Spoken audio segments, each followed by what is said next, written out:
We have no plans to invade. That was the message from Russia's foreign minister after talks with the US about Russian intentions in Ukraine.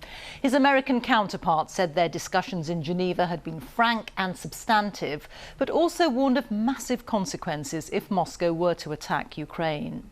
Russia has amassed 100,000 troops near its borders with Ukraine, leading to grave international concern and to several European countries reinforcing NATO's military presence in Eastern Europe. President Putin has demanded that Ukraine be stopped from ever joining NATO. Russia used to control much of the region, but many of those neighbouring nations have now joined the military alliance of European and North American countries, of which the UK is a part. From Geneva, here's our diplomatic correspondent, James Landale.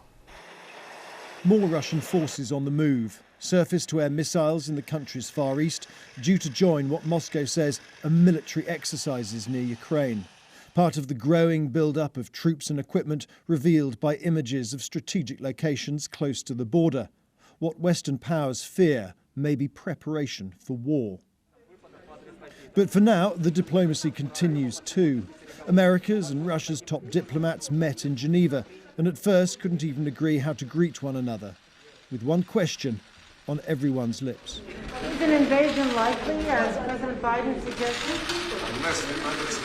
Mr. Lavrov seemed to suggest it was up to the United States and later dismissed talk of invasion as hysterical rhetoric designed to provoke Ukraine.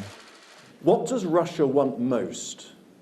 An unstable, dependent Ukraine or a new sphere of influence in Eastern Europe? We are not trying to get a sphere of influence, but what NATO is doing shows it considers Ukraine to be a part of its sphere of influence.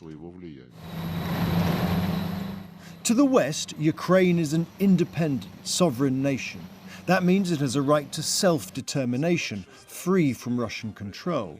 And if it wants to join NATO or any other international alliance, well, that's for it to decide. Russia's view is different.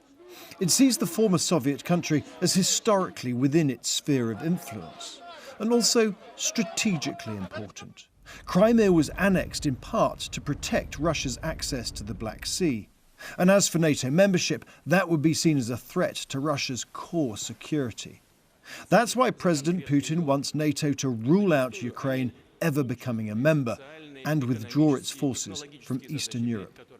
America's Secretary of State rejected these as non-starters and once again sought to deter any military action. We've been clear.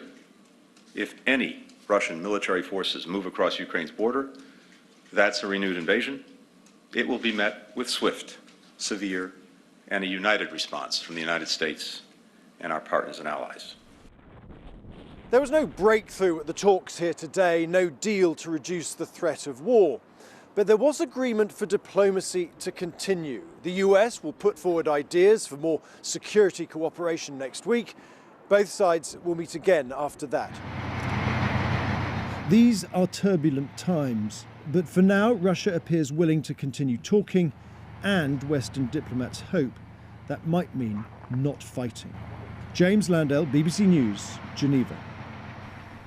Let's go now to our Moscow correspondent, Steve Rosenberg, who's outside the Kremlin for us. And Steve, after those talks, are we any clearer about what Vladimir Putin wants and what he's planning? Not really, Rita, no. This is the key question right now. What is Vladimir Putin thinking? What is he planning? What is his end game? Is all of this saber-rattling simply a negotiating tactic to bring the Americans to the table and then squeeze concessions out of them? Or is it a precursor to military action? We simply don't know because President Putin is keeping everyone guessing.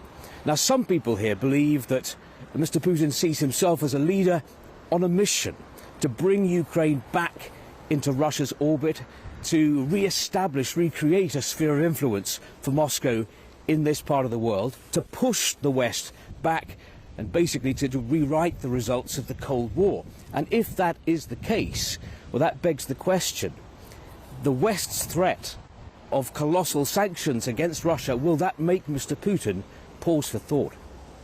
Thank you very much. Steve Rosenberg reporting there from Moscow.